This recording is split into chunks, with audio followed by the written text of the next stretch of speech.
Seção 5, da aposentadoria e da pensão. Artigo 231. O membro do Ministério Público da União será aposentado compulsoriamente por invalidez ou aos 70 anos de idade e facultativamente aos 30 anos de serviço após 5 anos de exercício efetivo na carreira. Parágrafo 1º. Será contado como tempo de serviço para aposentadoria, não cumulativamente, até o limite de 15 anos, o tempo de exercício da advocacia, de facultativamente aos 30 anos de serviço, porque houve a reforma, né, previdenciária e mudou isso. Então, o que é que acontece? Como essa lei ela é pretérita à alteração constitucional, penso eu que deve utilizar a regra constitucional. Essa emenda 103, né? Parágrafo 2º. O membro do Ministério Público da União poderá ainda ser aposentado voluntariamente aos 65 anos de idade, se homem, e aos 60, se mulher, com proventos proporcionais ao tempo de serviço. Parágrafo 3º. Ao membro do Ministério Público da União, do sexo feminino, é facultada a aposentadoria com serviços proporcionais aos 25 anos de serviço. Vide a DIN 994, dígito 0. Parágrafo 4º. A aposentadoria por invalidez será precedida de licença para tratamento de saúde por período não excedente a 24 meses, salvo quando o laudo médico concluir pela incapacidade definitiva para o exercício de suas funções. Parágrafo 5º. Será aposentado o membro do Ministério Público que, após 24 meses contínuos de licença para tratamento de saúde, for considerado inválido para o exercício de suas funções. Não terá efeito interruptivo desse prazo qualquer período de exercício das funções inferiores a 30 dias. Artigo 232. Os proventos de aposentadoria serão integrais. Parágrafo único. Para o cálculo dos proventos de aposentadoria, serão considerados os vencimentos do cargo imediatamente superior ao último exercido pelo aposentado, caso a aposentadoria se dê no último nível de carreira. Os vencimentos deste serão acrescidos no percentual de 20%. Artigo 233. Os proventos de aposentadoria serão revistos na mesma proporção e data em que se modificar a remuneração dos membros do Ministério Público em atividade, sendo também estendidos aos inativos quaisquer benefícios e vantagens novas asseguradas à carreira, ainda que por força de transformação ou reclassificação do cargo. Aqui, Maria, também tem que ver as mudanças posteriores que houve na Constituição quanto a esse tema.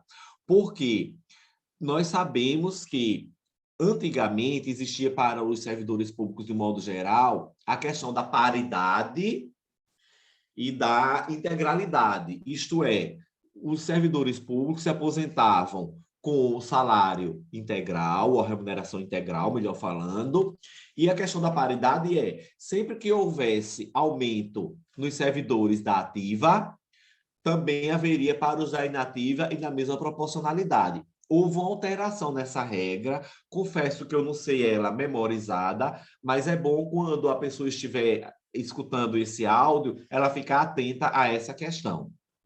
As mudanças constitucionais pertinentes à matéria, porque não tenho certeza se hoje os membros do Ministério Público continuam se aposentando com a integralidade e a paridade.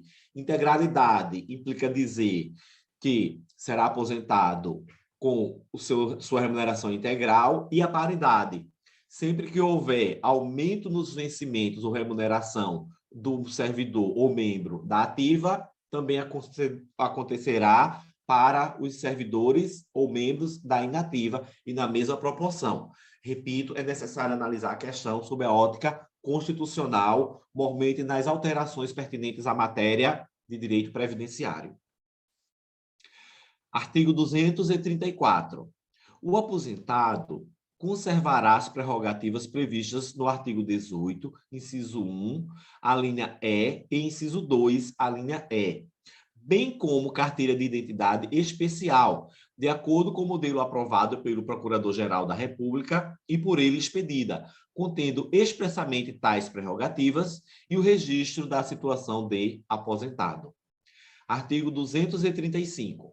Pensão por morte, devida pelo órgão previdenciário aos dependentes de membros do Ministério Público da União, corresponderá à totalidade dos vencimentos ou proventos do falecido, assegurada a revisão do benefício na forma do artigo 233.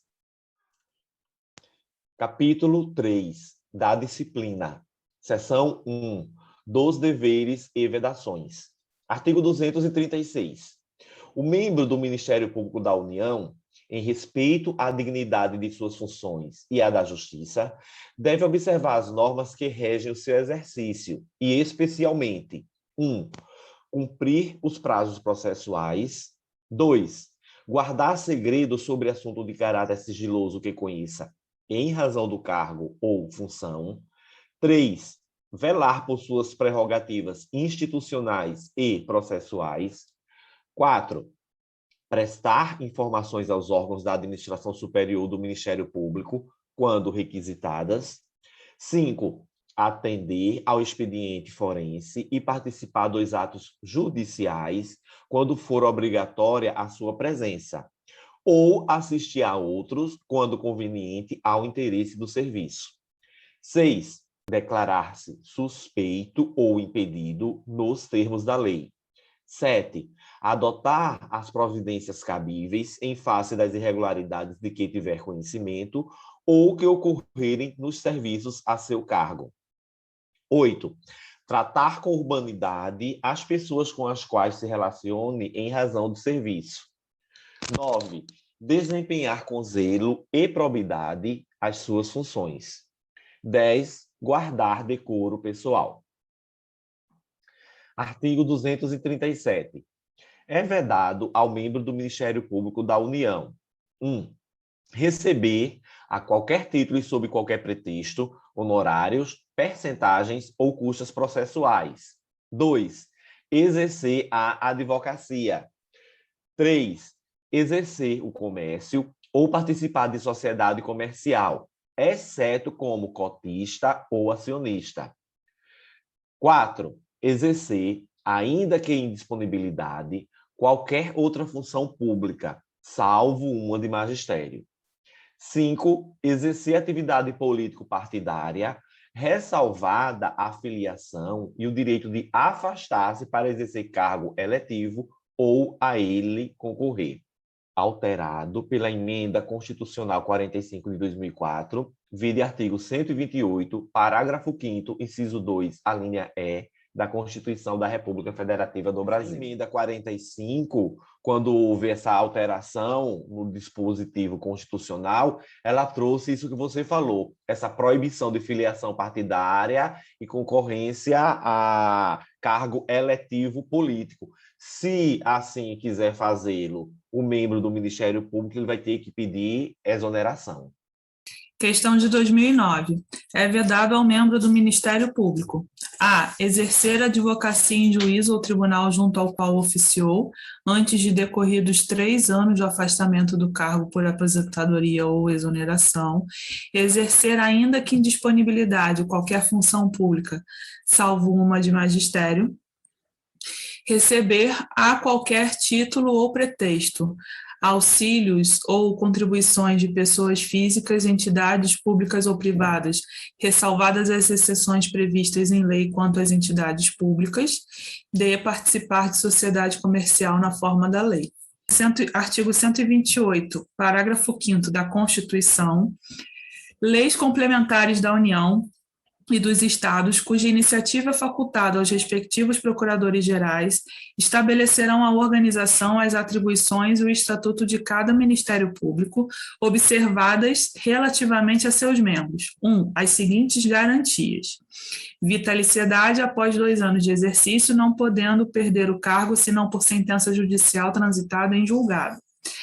B, inamovibilidade, salvo por motivo de interesse público, mediante decisão do órgão colegiado competente do Ministério Público, pelo voto da maioria absoluta de seus membros, assegurada ampla defesa. Redação dada pela Emenda Constitucional 45 de 2004. C, irredutibilidade de subsídio, fixado na forma do artigo 39, parágrafo 4º, e ressalvado o disposto nos artigos 37, 10 e 11, 150, 2, 153, 3, 153, parágrafo 2º, inciso 1. 2. As seguintes vedações.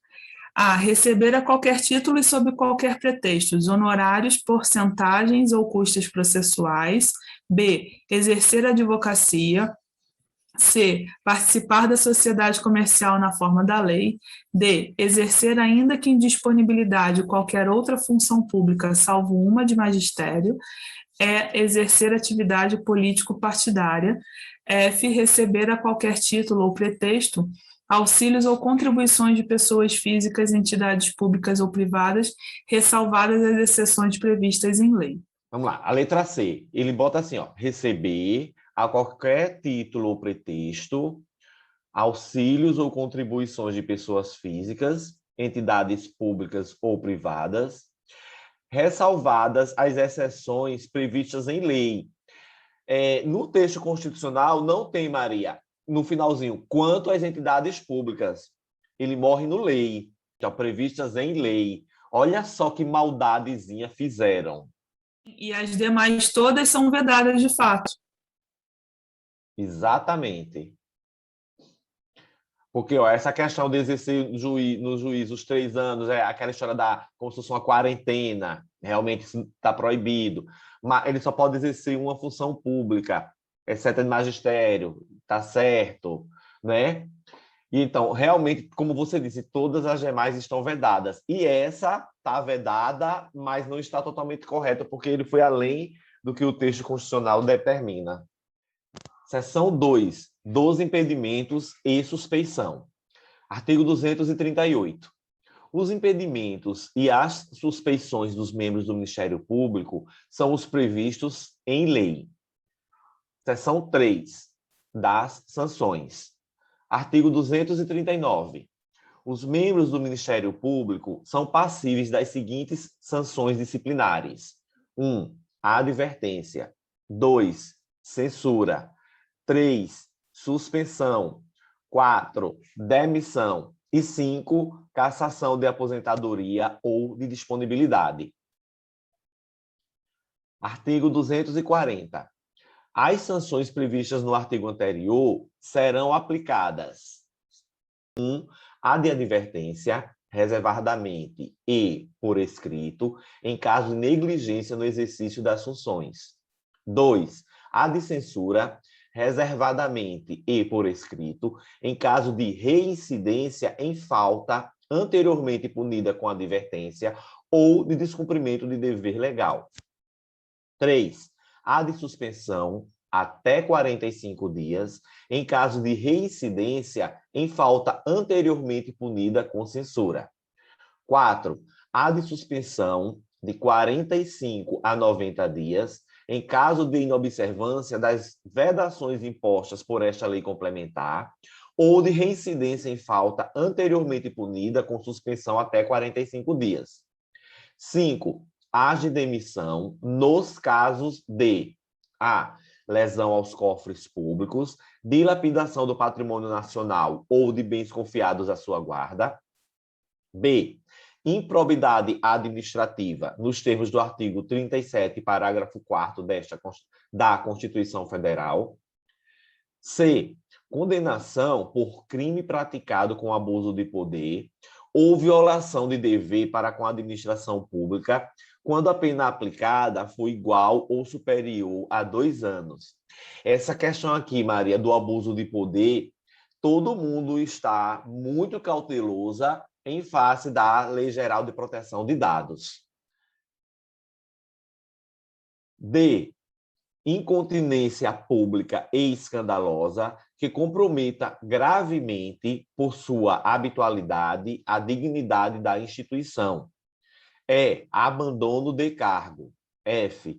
Revelação de assunto de caráter sigiloso que conheça em razão do cargo ou função, comprometendo a dignidade de suas funções ou da justiça. G. Aceitação ilegal de cargo ou função pública. H. Reincidência no descumprimento do dever legal, anteriormente punido com a suspensão prevista no inciso anterior. Inciso 6. Cassação de aposentadoria ou disponibilidade nos casos de falta punível com demissão, praticada quando no exercício do cargo ou função. Questão de 2007. A pena de advertência será aplicada ao membro do Ministério Público do Trabalho de forma pública e por escrito. Errado. Exato, porque essa pena é aplicada de forma reservada, né, que ele diz reservadamente, e por escrito. Parágrafo 1º. A suspensão importa, enquanto durar, na perda dos vencimentos e das vantagens pecuniárias inerentes ao exercício do cargo, vedada a sua conversão em multa. Parágrafo 2º. Considera-se reincidência, para os efeitos desta lei complementar, a prática de nova infração dentro de 4 anos após cientificado o infrator do ato que lhe tem imposto sanção disciplinar. Parágrafo 3º.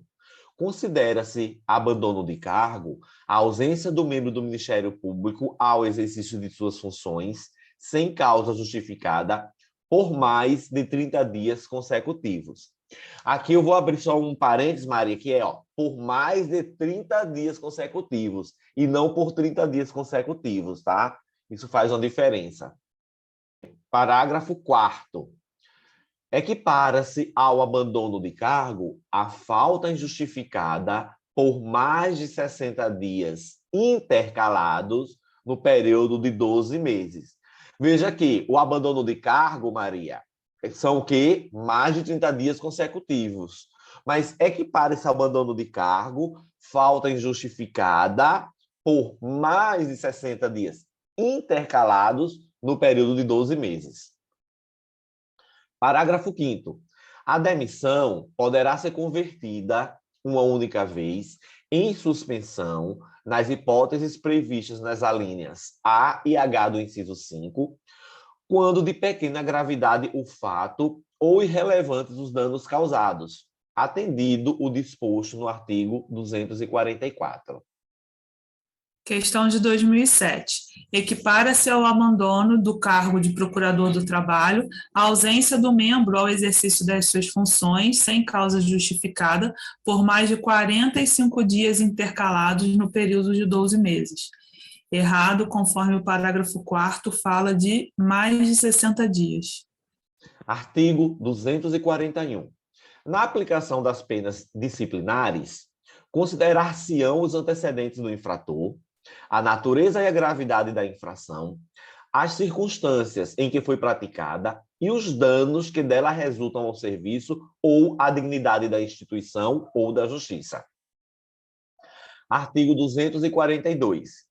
As infrações disciplinares serão apuradas em processo administrativo, quando lhe forem cominadas penas de demissão, de cassação ou de aposentadoria ou de disponibilidade. A imposição destas dependerá também de decisão judicial com trânsito em julgado. Porque são as penas mais fortes, né, Maria? Demissão, cassação de disponibilidade. Eu sempre digo, equivale a uma dispensa por justa causa, fazendo uma analogia no empregado privado. Então, como são as penas mais graves no que toca à cessação do vínculo, no caso do membro do MPT, do vínculo institucional, ela precisa de decisão judicial com trânsito em julgado. Artigo 243. Compete ao Procurador-Geral de cada ramo do Ministério Público da União aplicar a seus membros as penas de advertência, censura e suspensão. Seção 4, da prescrição. Artigo 244. Prescreverá 1. Em 1 ano, a falta punível com advertência ou censura. 2. Em 2 anos, a falta punível com suspensão. 3. Em 4 anos, a falta punível com demissão e cassação de aposentadoria ou de disponibilidade. Parágrafo único. A falta prevista na lei como crime prescreverá juntamente como este. Aqui, Maria, é só a gente ficar atento que quanto mais grave a pena, maior o prazo prescricional, ou seja, maior o prazo que a administração tem para punir aquele que cometeu a infração, né? Ó, advertência e censura, 1 ano. Suspensão, que já é um pouco mais grave que essas duas, 2 anos. Demissão e cassação de aposentadoria ou disponibilidade, que é a gravíssima, 4 anos. Nesta última hipótese, a administração tem até 4 anos, sob pena de prescrição, né, para punir o agente que cometer a falta. Artigo 245. A prescrição começa a correr, 1, do dia em que a falta for cometida, ou 2, do dia em que tenha cessado a continuação ou permanência nas faltas continuadas ou permanentes. Parágrafo único. Interrompem a prescrição, a instauração do processo administrativo e a citação para a ação de perda de cargo.